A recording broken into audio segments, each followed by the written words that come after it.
আছি ভারত পাকিস্তান বর্ডার আটারি বর্ডারে, যাকে ওয়াঘা বর্ডারও বলা হয়। এর পুরো ভাইবসটা যদি আপনাদের দেখাই এই মুহূর্তে ক্যামেরাটা ঘুরিয়ে, আর ওদিকে রয়েছে পাকিস্তান বর্ডার, পুরো ভাইবসটা যদি আপনাদের দেখাই।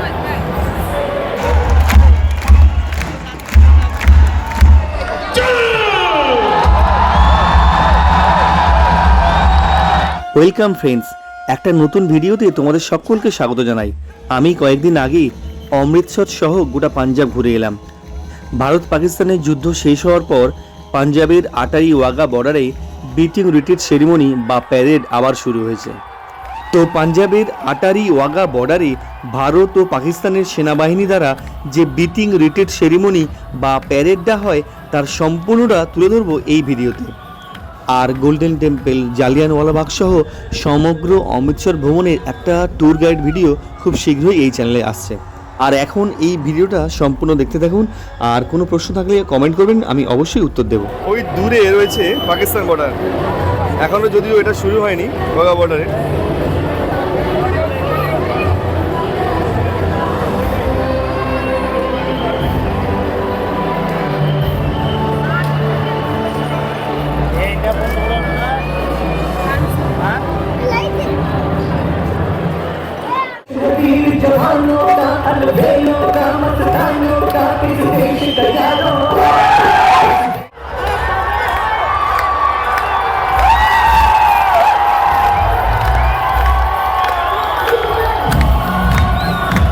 প্যারেড শুরু হওয়ার আগে কেবলমাত্র মহিলাদের গ্রাউন্ডে নেমে দেশাত্মবোধক গানের উপরে নৃত্য করার সুযোগ দেওয়া হয়। আর আপনারাও যদি কোনোদিন ওয়াঘা বর্ডারে যান তাহলে এখানে নেচে সেই অ্যাম্বিয়েন্সটা অবশ্যই উপভোগ করবেন।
স্টেডিয়ামে বসে এটা দেখা এবং উপভোগ করা একটা দারুণ শিহরণ জাগানো ব্যাপার। আমার তো ভীষণ ভীষণ ভালো লেগেছে। যদি সুযোগ হয় জীবনে অন্তত একবার এখান থেকে ঘুরে আসবেন আর এই অ্যাম্বিয়েন্সটাকে, এই ভাইবসটাকে উপভোগ করে আসবেন। আর ভিডিওটা ভালো লাগলে অবশ্যই একটা লাইক করবেন এবং চ্যানেলে নতুন হলে চ্যানেলটা সাবস্ক্রাইব করবেন, কারণ এখন থেকে এই চ্যানেলে পশ্চিমবঙ্গের সমস্ত ভ্রমণস্থান সহ গোটা ভারতবর্ষ ভ্রমণের ট্রাভেল গাইড ভিডিও পোস্ট করা হবে, যা আপনাদের পক্ষে খুবই হেল্পফুল হবে। সকলেই খুব ভালো থাকুন, সুস্থ থাকুন। দেখা হচ্ছে নেক্সট ভিডিওতে। ধন্যবাদ।